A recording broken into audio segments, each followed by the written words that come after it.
Hey, everybody. Welcome back to another DVD collection update. Horror DVD collection update, to be exact.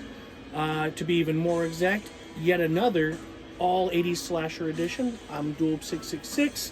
Soundtrack for today is Refugium, like melodious doom death. It's my buddy Garrett's project. You should definitely go check this out. Links will be in the description like usual. Got a 6-stack here for you guys. Gonna get right into it, but you know how I like to do it. Let's keep it real first. Just a little. I know some people don't like it so loud. They've told me so I'm trying to respect that. But I do like to have the music playing. You know, I like to have a cool soundtrack. So, cheers, guys.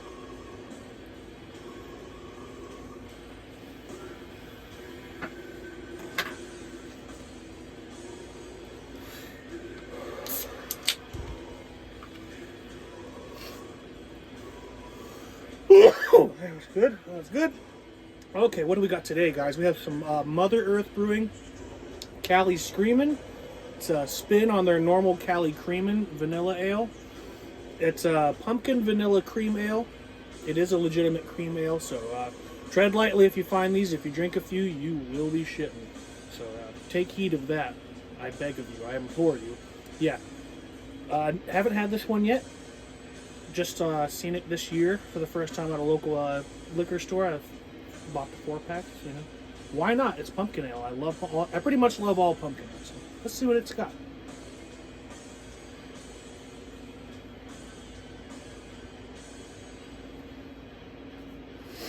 Yeah, it's pretty much the same as the normal Cali Creamin', but yeah, just like a very minute pumpkin. I don't really taste the spice so much. I think I kind of like that though.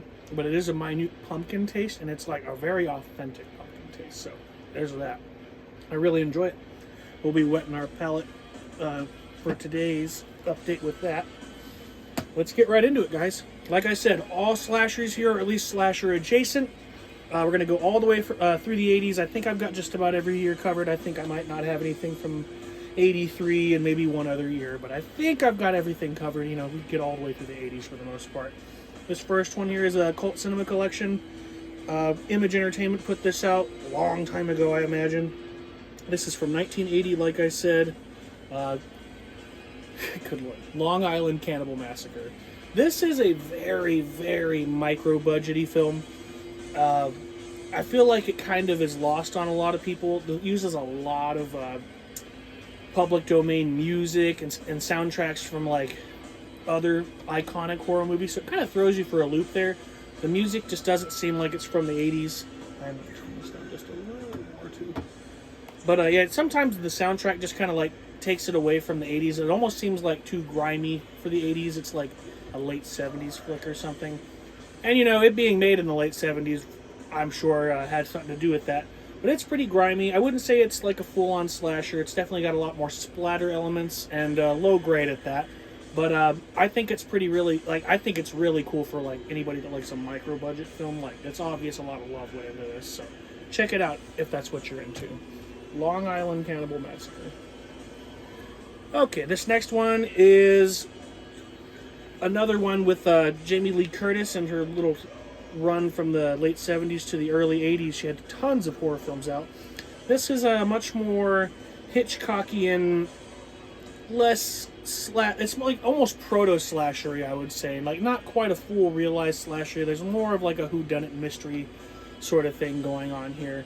Definitely reminiscent of Joyride and, like, you know, films that would come after. This is definitely like the inspiration for that sort of stuff. Like I said, not really a through and through slasher, but bearing enough elements and like Hitchcock, you know, sort of elements that I think it definitely counts. And it is a really, really good film. Like, I think it's brilliantly paced, and everything is pretty well acted for the most part. Direction's on point, you know, photography's on point. Good Lord. It's been a long day, guys. My bad. There's going to be some flubs. But I think it's a pretty solid flick. Definitely, like, if you like more of the mystery side of slashers, like kind of giallo-ish, even though this is like, I believe this is either made in America or made in Canada. But I think if you kind of like the more stylistic, less graphic slashers, I would definitely go for this. This is a pretty fun film. Road Games. All right, this is a definitely a slasher film, but like most of the kills are really tame or off screen. The first one, a woman gets. Well, I'm not going to say it. The first kill is like pretty much the only really entertaining one in my opinion. This movie's just really bizarre. It's from 1981. It's called Home Sweet Home. There's a few things in this movie where you're like, yeah, cool, but like there's not much going for it in my opinion. It's really a strange, bizarre film and like kind of tedious to get through. But I'm a slasher completist. Had to add it to the collection. Think about it if you want. I'd say only if you're a diehard. Okay, got one from my favorite director of all time, Dario Argento. This is not my favorite film by him, but it is like a return to his giallo after he did some supernatural stuff in the late 70s, mid to late 70s rather. This is Dario Argento's Tenebre from 1982.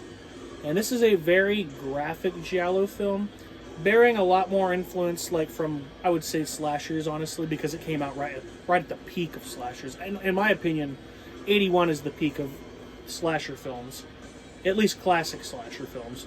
But yeah, this one comes just a year shy of that.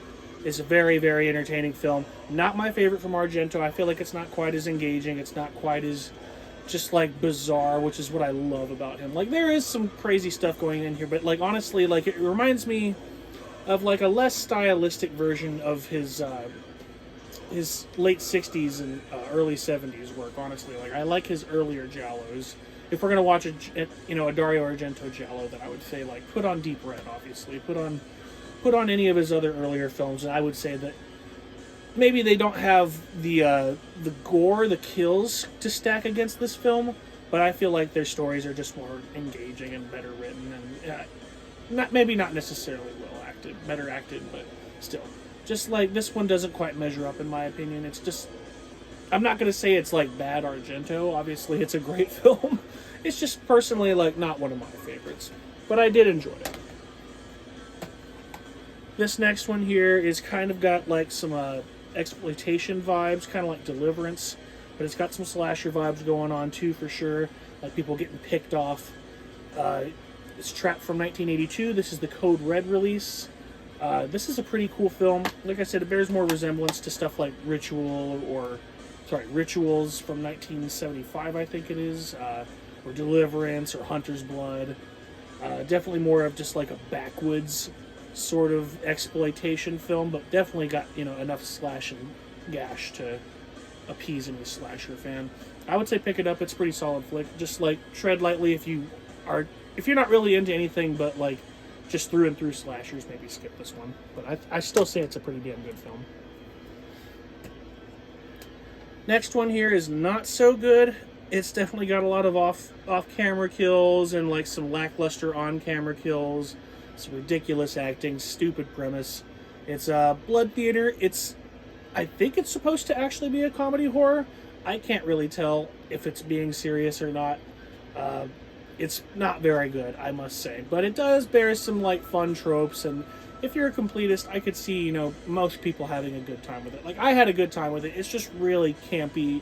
It can be kind of dull at times, but I still had a pretty good time with it. I like stuff like this.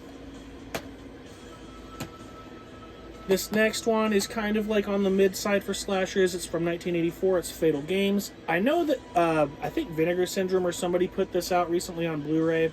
It's probably a lot of money. Maybe one day I'll find it, used or something. That's kind of the way I did it. But I tracked down this, like, boot.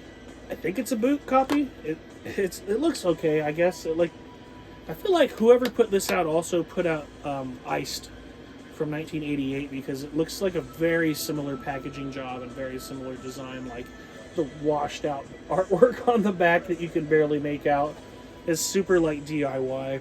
So I wonder who put this out.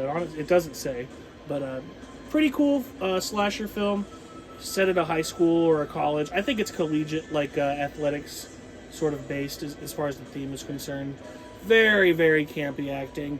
Not a lot of variety to the kills, even though they are decent, and I think they're good kills. But yeah, there's a lot better to be had. 1984, honestly, is the year where I feel like this starts to become like more prevalent in slashers. Like, it just starts to fold. You just can't quite churn out a good film the way you used to. the budget goes, the experience goes, the luster goes. And then we go to 1985 with Blood Tracks. It just gets worse, folks.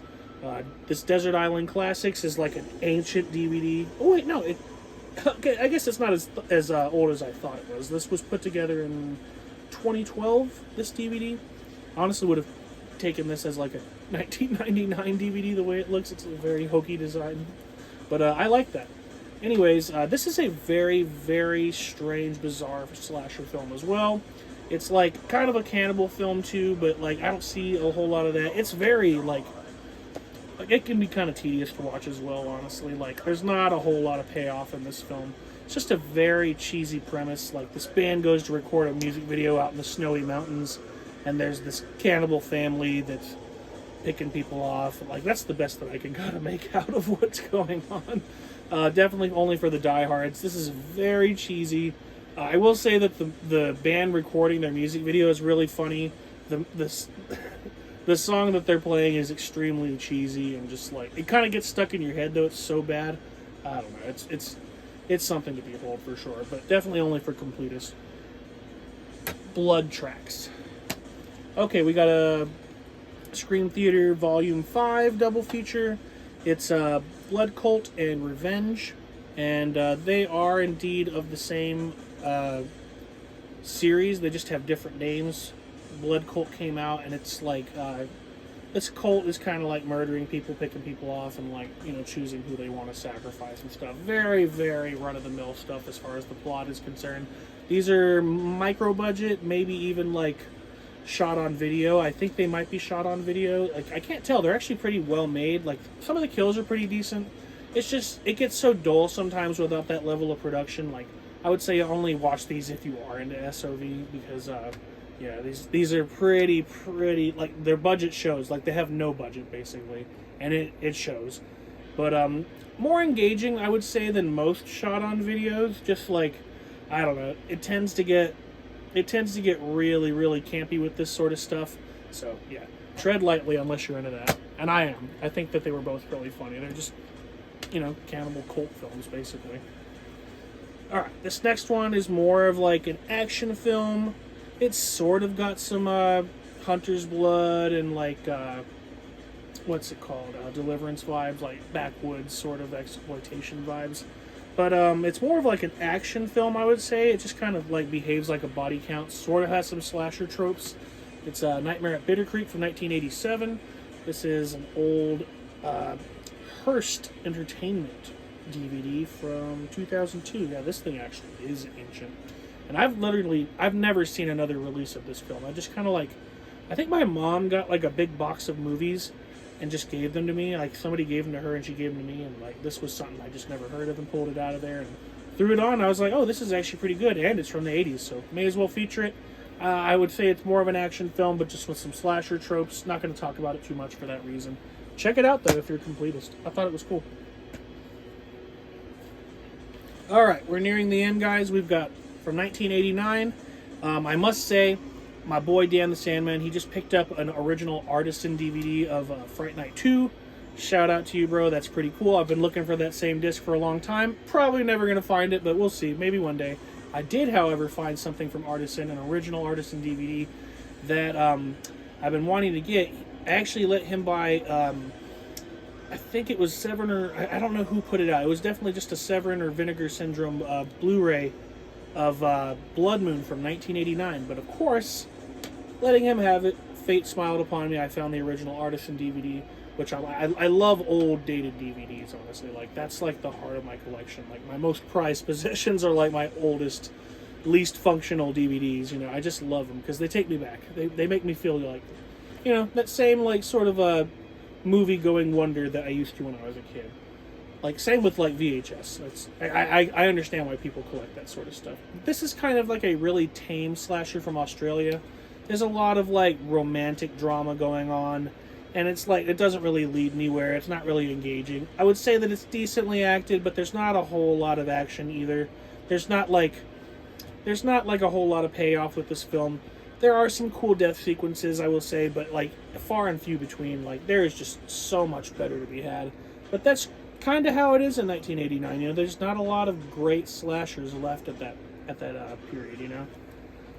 Moving on, however, I think we have one that is a bit better. I really enjoyed this one, even though there was some lackluster, you know, plot points. I think that the whole premise is kind of shoddy when you look at it from the outside in, but it has all the tropes I'm looking for. It has a cool killer, it has some great kills, it has a cool college setting, and it's during Hell Week, or it's during Pledge Week. And Rush Week, I think, yeah, because it's actually called Rush Week. It's during Rush Week in college, 1989, and I believe it culminates at a Halloween party on Hell Night at the end. I believe, and like that's kind of why I wanted to leave it as last, because you guys know I like to try to include Halloween films during October. But this is a pretty run-of-the-mill slasher. Like I said, it's got everything I want. It's not really groundbreaking or anything, but it's just like a pretty through-and-through, like, entertaining slasher.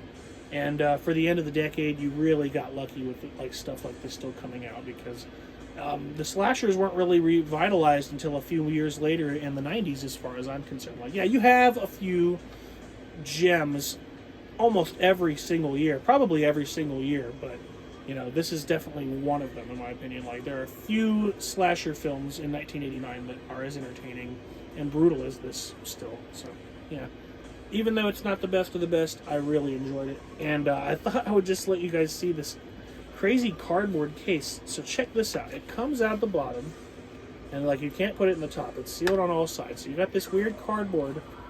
I don't know when this was put out, but then this comes out like an old PC game case, like the old Jewel case. And no booklet. It's just a cardstock and a regular reflection disc. Literally looks like a PC disc. Just thought that was really cool. I haven't seen anything like this since I was a kid. Definitely a format that died out early. But yeah, probably the first one of these in my collection, like as far as this cardboard and this jewel case design goes. So yeah, that's really cool. That's going to close it out, guys. I'm going to keep it as brief as possible. I'm going to hit this little guy here again. I hope everyone is doing well and that you enjoyed the update.